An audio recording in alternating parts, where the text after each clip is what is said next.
Hello students, आज हम chapter 7 का एक्सरसाइज 7.4 क्वेश्चन नंबर 4 करेंगे। इसमें आपको देखो ये फिगर दी हुई है, इसको देख के नीचे कुछ फ्रैक्शंस दिए हुए हैं, उसमें आपको कंपेयर करना है और साइन लगाना है। तो आप देखोगे ये फिगर में, आप सबसे पहले हम इस क्वेश्चन में फिगर को स्टडी करेंगे और ये बहुत अच्छा क्वेश्चन है। इसमें अगर आप ध्यान से देखोगे तो आपको काफ़ी कंसेप्ट क्लियर होगा कि क्यों हम कहते हैं कि जब न्यूमरेटर सेम हो तो जिसका डिनोमिनेटर बड़ा हो फ्रैक्शन छोटा हो जाए। तो अभी तक तो आपने ये चीज़ हमने बताई है और आपने एक्सेप्ट कर ली, इसमें आपको वो चीज़ क्लियर हो जाएगी कि क्यों कहा जाता है। और आपका क्वेश्चन भी यही है कि लुक एट द फिगर को देखो आप and write greater than, small than या equal to sign between the pair of fraction. नीचे कुछ फ्रैक्शंस दिए हुए हैं, उस फिगर के बेस पे ही आपको उसके आंसर्स लिखने हैं। तो पहले चलो हम फिगर को ही स्टडी कर लेते हैं। आप देखो यहाँ से यहाँ तक ये बॉक्स बना हुआ है। फर्स्ट जो बॉक्स है इसको हमने किसी पार्ट में डिवाइड नहीं किया, पूरा सिंगल एक ही है, सिंगल पीस है ये, इसको हमने डिवाइड नहीं किया है। तो आप देखो कितना डिस्टेंस है ये। सेकेंड बॉक्स को सेम डिस्टेंस है, सेम उसका साइज़ है, उसको हमने 2 पार्ट्स में डिवाइड कर दिया है, 1 2। तो आप देख रहे हो ईच पार्ट जो है वो कम हो गया है, उसकी लेंथ कम हो गई है। और ये जो बीच में जो पार्ट है ये आपका क्या शो कर रहा है, 1/2। सिमिलरली जो थर्ड बॉक्स है उसको हमने 3 पार्ट्स में डिवाइड किया है। ये देखो 1 2 3। तो आप देख रहे हो ईच पार्ट और छोटा होता जा रहा है, मतलब किसी भी बॉक्स को या किसी भी ऑब्जेक्ट को या डिस्टेंस को आप जितने पार्ट्स में डिवाइड करोगे हर पार्ट छोटा होता जाएगा। तो ये फिगर से क्लियर हो रहा है आपको। ये देखो 1/4 4 पार्ट्स में किया है, तो ये आपका शो कर रहा है 1/4 2/4 3/4 4/4। इसमें 5 पार्ट्स में है तो और साइज़ छोटा हो गया है, 6 पार्ट में और भी छोटा होता चला जाएगा आपका। तो आपको इसको इसी पे बेस्ड होके आपको ये नीचे जो फ्रैक्शंस दिए हुए हैं इनको आपको आंसर करना है। पहला है आपका 1/6। तो हम चलो इसको शेड कर लेते हैं। इसमें 1/शीट कहाँ है, ये देखो 1/6 ये है इधर, this is 1/6 in the given figure. दूसरा है 1/3, तो वेयर इज 1/3, ये आपका 1/3 है। तो अगर आप फिगर में देखोगे तो 1/6 छोटा है, 1/3 बड़ा है।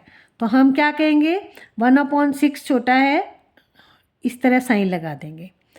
और आप देखोगे वैसे भी हमने आपको बताया है कि जब न्यूमरेटर सेम हो और डिनोमिनेटर डिफरेंट हो तो आपको जिसका डिनोमिनेटर बड़ा है वो फ्रैक्शन छोटा हो जाता है। ये बात आपको इस फिगर से भी क्लियर हो रही है। सिमिलरली सेकंड बी पार्ट है, इसमें आपका है 3/4। तो आपका 3/4 देखो यहाँ है, ये रहा 3/4। तो इसको अगर हम शेड कर देते हैं,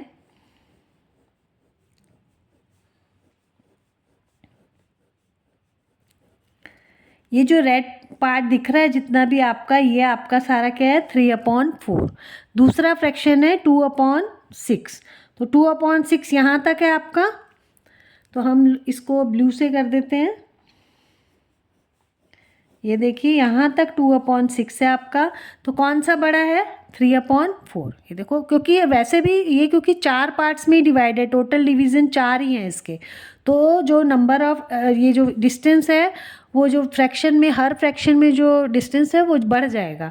तो देखो 2/6 जो है ये छोटा है, 3/4 बड़ा है। ये आपको फिगर से क्लियर हो रहा है। तो हम इसमें आपको 2/6 ये 3/4 बड़ा हो जाएगा। और अगर आपको वैसे अगर हम सॉल्व करने के लिए कहते हैं तो आपको पूरा इसका प्रॉपर एलसीएम निकाल के 4/6 का हम एलसीएम निकालेंगे। पहले इसको चेंज में चेंज करेंगे। ये देखिए 4/6, अगर हम इसके बिना, इसमें इन्होंने नहीं बोला है, इन्होंने तो फिगर को देख के ही बोला है, लेकिन अगर आप करते हो तो कैसे करते हो, हम बिना फिगर के भी आपको सिखाया है। इसको आप एलसीएम निकाल लेंगे पहले।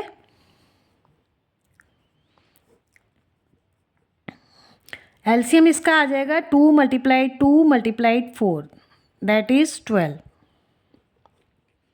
तो इसका 12 बनाने के लिए इसको हम 3 से करेंगे, इसको भी 3 से करेंगे तो ये क्या हो जाएगा आपका 9/12, और ये आपको 2 से कर दोगे तो ये आ जाएगा आपका 4/12। देखो इससे भी हम निकालते थे तो यही वाला छोटा आएगा, और ये हमने फिगर के बेस पे करा है आपको।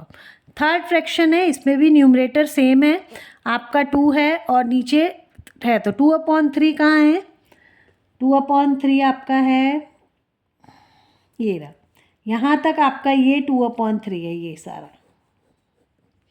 या आपको अगर देखना है तो ये देखिए ब्लू से कर देती हूँ मैं, यहाँ से यहाँ तक ये सारा आपका 2/3 है। और दूसरा फ्रैक्शन आपका 2/4, ये 2/4, यहाँ से ये आपका शुरू हुआ, यहाँ तक आपका ये, यहाँ तक आपका है 2/4।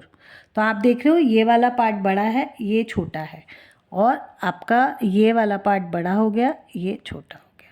तो आपने फिगर से भी आपको क्लियर हो गया शेडेड करने से कि ये वाला पार्ट कैसे हम कहते हैं बड़ा है, क्योंकि किसी भी ऑब्जेक्ट को जितने कम पार्ट्स में डिवाइड करोगे सब उतना ही उसका जो फ्रैक्शनल पार्ट है वो बड़ा हो जाएगा। जितना उसको छोटे छोटे पार्ट्स जितने डिवीज़न करोगे उतना जो उसका ईच फ्रैक्शन है वो छोटा होता चला जाएगा। अब ये आपका डी पार्ट, इसमें आप देखोगे 6/6, तो 6/6 ये मतलब होल पूरा कट जाता है आपका, तो ये पूरा 6/6 है आपका। यहाँ से यहाँ तक हमने 6 पार्ट में डिवाइड किया था और पूरे 6 पार्ट्स की बात कर रहे हैं, या हम किसी भी ऑब्जेक्ट को डिस्टेंस को या इस बॉक्स को हमने 3 पार्ट्स में किया और हम 3 पार्ट्स की ही बात कर रहे हैं दूसरे फ्रैक्शन में। तो ये सिमिलर हो गए, देखो ये इतना ही है, ये भी पूरा है, इसका ये this is also equal to 1 और ये भी इक्वल टू 1 है, और ये भी पूरा रिप्रेजेंट कर रहा है जितना पूरा टोटल बॉक्स है, और 3/3 भी। बस फ़र्क इतना है कि इस बॉक्स को हमने 3 पार्ट्स में डिवाइड किया है और इसको 6 पार्ट में, लेकिन हम बात भी तो 6 और ऊपर भी तो 6 और 3 है ना, पूरा सारा हमने ले भी लिया है। सपोज करो हमने डिवाइड किया किसी चीज़ को 3 पार्ट्स में और हमने टोटल 3 पार्ट्स हमने उसको ले भी लिए, कोई चॉकलेट है या कोई भी चीज़ है, कोई फ्रूट है, तो आपको टोटल पूरा सेम रहेगा, इसलिए यहाँ पे क्या आएगा इक्वल टू साइन। नेक्स्ट है आपका 5/6, 5/6 आपका यहाँ तक आ जाएगा, दिस इज़ 5/6, यहाँ तक ये आपका है 5/6, यहाँ ये आपका दिया हुआ है 5/6, और दूसरा है 5/5, तो ये 5/5 आपका ये पूरा है, यहाँ से यहाँ तक पूरा है 5/5।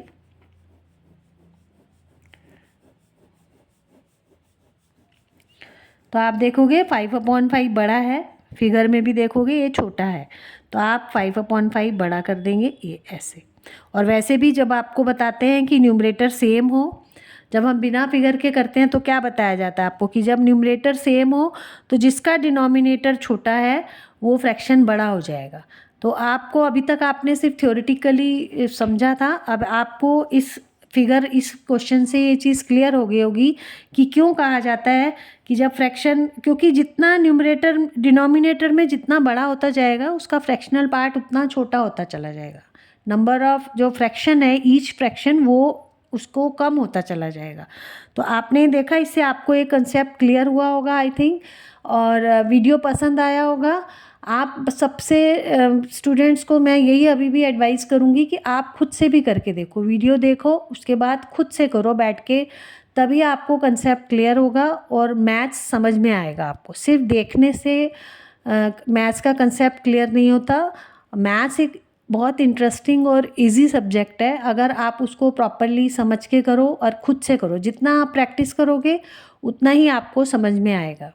अगर आपको वीडियो पसंद आया हो तो प्लीज़ लाइक कीजिए, सब्सक्राइब कीजिए। Thank you.